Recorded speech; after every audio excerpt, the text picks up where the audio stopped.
ಇವತ್ತು ಮಸಾಲೆ ರೊಟ್ಟಿ ಮಾಡೋಣ. ಅದಕ್ಕೆ ಏನೇನು ಬೇಕು ಅಂತ ನೋಡೋಣ ಬನ್ನಿ. ನಾನು ಇದಕ್ಕೋಸ್ಕರ ಸಬ್ಬಕ್ಕಿ ತೊಗೊಂಡಿದ್ದೀನಿ, ತೆಂಗಿನಕಾಯಿ ತುರಿ, ಈರುಳ್ಳಿ, ಕರಿಬೇವು, ಇದು ಕ್ಯಾರೆಟು, ಇದು ಕೊತ್ತಂಬರಿ ಸೊಪ್ಪು, ಸ್ವಲ್ಪ ಎಳ್ಳು, ಒಂದು ಕಡಾಯಿ, ಇದು ಸ್ವಲ್ಪ ಬಿಸಿ ನೀರು. ಸೊ ಹಂಗೆ ಸ್ವಲ್ಪ ಗ್ರೈಂಡ್ ಮಾಡ್ಕೊಂಡಿರೋದು ರೈಸ್, ಅನ್ನನ ಸ್ವಲ್ಪ ಗ್ರೈಂಡ್ ಮಾಡ್ಕೊಂಡಿದ್ದೀನಿ, ಅದು ನೀಟಾಗಿ ಬರುತ್ತೆ. ಸೊ ಈಗ ಮಾಡುವ ಬಂದರೆ ಹೇಗೆ ಮಾಡೋಣ ಅಂತ.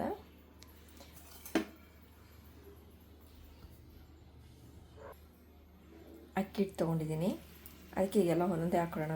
ಇದು ಸಬ್ಬಕ್ಕಿ, ತೆಂಗಿನಕಾಯಿ ತುರಿ,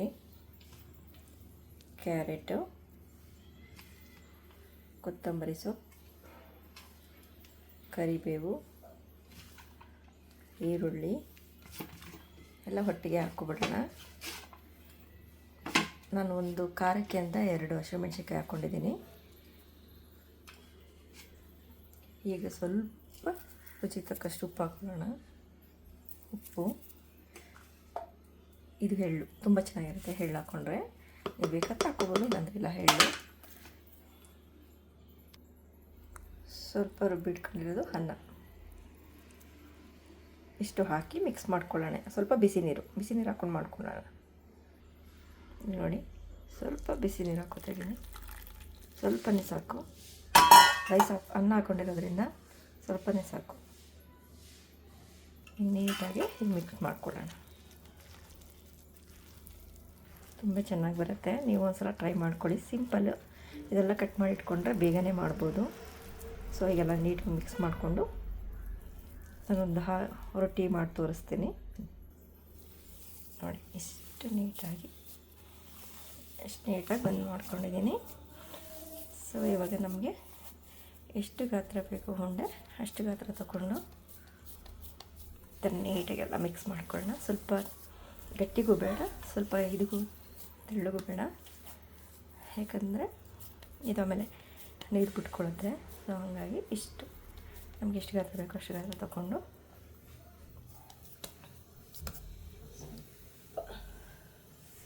ಹೀಗೆ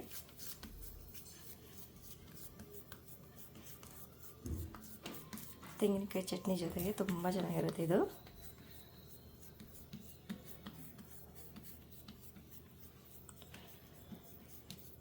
ನಿಮಗೆ ಚಿಕ್ಕದು ಬೇಕಂದರೆ ದೊಡ್ಡದು ಬೇಕಂದರೆ ನೀಟಾಗಿ ಬರುತ್ತೆ, ಯಾಕಂದರೆ ನಾವು ಅನ್ನ ಹಾಕಿರೋದ್ರಿಂದ ಸೊ ಎಲ್ಲೂ ಕಿತ್ತೋಗಲ್ಲ. ಅದು ತೆಗಿಬೇಕಾದ್ರೆ ತುಂಬ ನೀಟಾಗಿ ಬರುತ್ತೆ.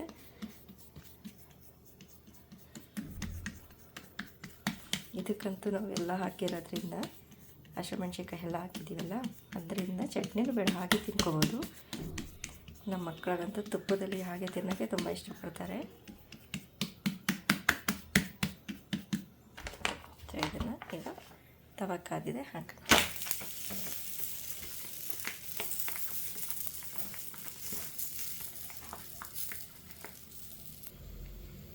ಎಷ್ಟು ನೀಟಾಗಿ ಬರುತ್ತೆ ಹಾಕ್ಕೊಳ್ಳೋಣ. ಸೊ ಇದಕ್ಕೆ ನಾವು ಬೇಕಾದ್ರೆ ಎಣ್ಣೆ ಬೇಕಾದರೆ ಆ್ಯಡ್ ಮಾಡ್ಕೋಬೋದು.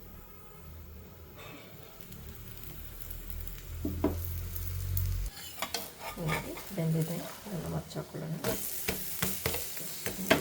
ಬೆಂದಿದೆ, ಇದಾಗಿದೆ.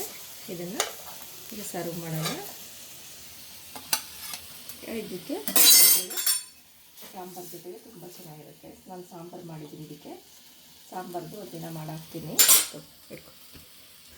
ತುಂಬ ಈಸಿಯಾಗಿ ಮಾಡುವಂಥದ್ದು, ನೀವು ಮನೇಲಿ ಮಾಡ್ಕೊಳ್ಳಿ, ನೀವು ತಿನ್ನಿ. ಹೇಗಿದೆ ಟೇಸ್ಟ್ ಹೇಳಿ.